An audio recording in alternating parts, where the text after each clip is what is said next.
శాసన మండలిలో ఋషికొండ కట్టడంపై అధికార విపక్షాల మధ్య మాటల యుద్ధం జరిగింది.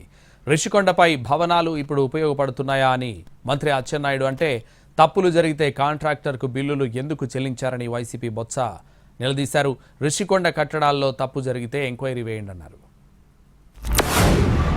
ఋషికొండ కొండ మీద కట్టింది ఎస్ఎఫ్టీ 26,000 అధ్యక్ష, 26,000 అధ్యక్ష.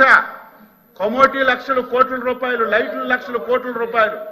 ఈ రోజు ఏమైంది? అది దేనికైనా ఉపయోగిస్తున్నారా? ఋషికొండ ప్రకృతి వచ్చినటువంటి సంపద. ఋషికొండ కనీసం ఆ ప్రాంత వ్యక్తి సీనియర్ ఎంత తప్పు జరిగింది, అంత తప్పు జరిగింది దాని గురించి డిస్కషన్కి వెళ్ళక్కర్లేదు. సెక్రటరీ గురించి మాట్లాడినప్పుడు 10,000 అంటే ఋషికొండ గురించి మాట్లాడారు. అది ప్రభుత్వ భవనం. ఇప్పుడు ఆయన చెప్పారు కదా 26 స్క్వేర్ ఫుట్కి 26,000 అని చెప్పారు కదా. ఇప్పుడే చెప్పారు కదా. ఎవరు వాడితే వాడుకోకపోవడం చేతగా, మీ చేతగా ప్రభుత్వం చేతకంటాను. అందులో దోపిడీ జరిగిందనే అనే ఉద్దేశమే కదా అధ్యక్ష. తప్పు జరిగిందనే అధ్యక్ష. నిన్నగాక మొన్న వాడికి ఉన్న కాంట్రాక్ట్కి ఇవ్వాల్సిన 80 కోట్ల రూపాయలు అనాపేద చెల్లించారు అధ్యక్ష.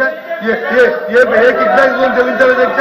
అందులో అవకతవకలు జరిగితే ఎంక్వైరీ పోస్ట్ చెప్పిన అధ్యక్ష. ఎంక్వైరీ చేయండి, ఎంక్వైరీకి ఆదేశించండి, ఎంక్వైరీకి ఆదేశించండి.